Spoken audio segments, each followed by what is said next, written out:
A special thank you to each of our subscribers who make this channel possible. Here's today's story.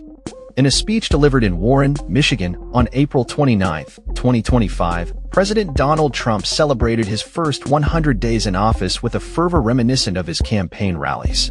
The event, filled with familiar rhetoric, saw Trump claim to have restored free speech, dismissed surveys as fake, and declared that fuel prices had significantly dropped. As he addressed the crowd, he expressed his nostalgia for the campaign trail, saying, "I missed you guys. I missed the campaign." Throughout his speech, Trump highlighted a series of executive orders aimed at reducing the federal workforce and ramping up deportations of undocumented migrants. Showcasing a video of deportees being processed in a high-security prison in El Salvador. In a notable moment, Trump directed attention to his predecessor, Joe Biden, engaging the audience in a light-hearted poll about the former president's nickname. "What's a better name for us to call him? Sleepy Joe or Crooked Joe?" he asked, drawing laughter from the crowd. However, as polls indicated a decline in his approval ratings, Trump took aim at the surveys, labeling them fake and asserting that if they were accurate, his approval would be soaring in the 60s or 70s. Despite Trump's claims, recent polling data from reputable sources such as CBS News and CNN revealed his approval ratings hovering between 42% and 45%. This stark contrast raised eyebrows and prompted fact-checkers to scrutinize several of Trump's assertions made during the rally. One of the most contentious claims was Trump's assertion that he had banned all government censorship and restored free speech in America. Critics, including Nico Perino from the Foundation for Individual Rights and Expression, pointed out that Trump's administration had taken actions against individuals and organizations exercising their right to free speech, particularly in relation to media coverage and activist movements. In another claim, Trump stated, "We've set all-time records for the lowest number of illegal border crossings ever recorded."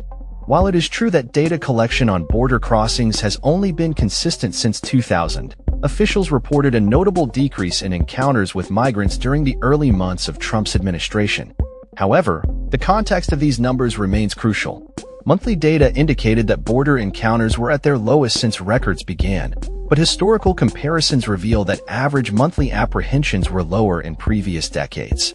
Trump also addressed the issue of rising egg prices, claiming they had fallen by 87% under his administration.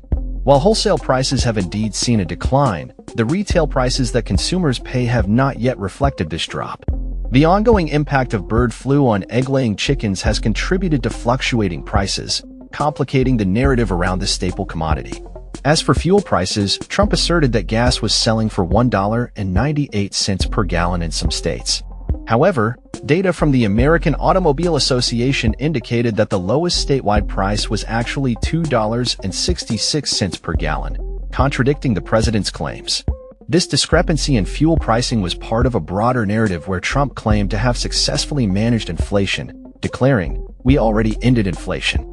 Yet, the Bureau of Labor Statistics reported that inflation had risen over the past year, despite showing signs of slowing down. Economists have warned that Trump's tariffs could have dire consequences for the economy, with predictions of a potential recession looming as businesses cancel orders and postpone expansion plans.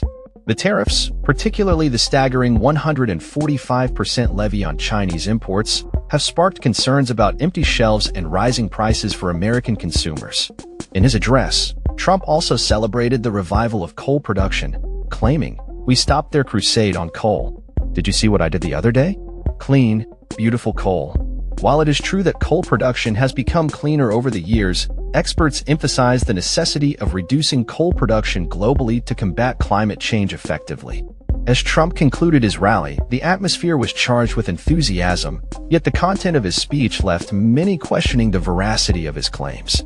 The juxtaposition of his assertions against the backdrop of fact-checking efforts paints a complex picture of his presidency thus far. As the nation moves forward, the implications of these statements and the reality of the political landscape will continue to unfold, shaping the discourse leading into the next election cycle. That's all for this story. We upload videos every day covering many different subjects, so hit that subscribe button to stay informed. Thanks for watching.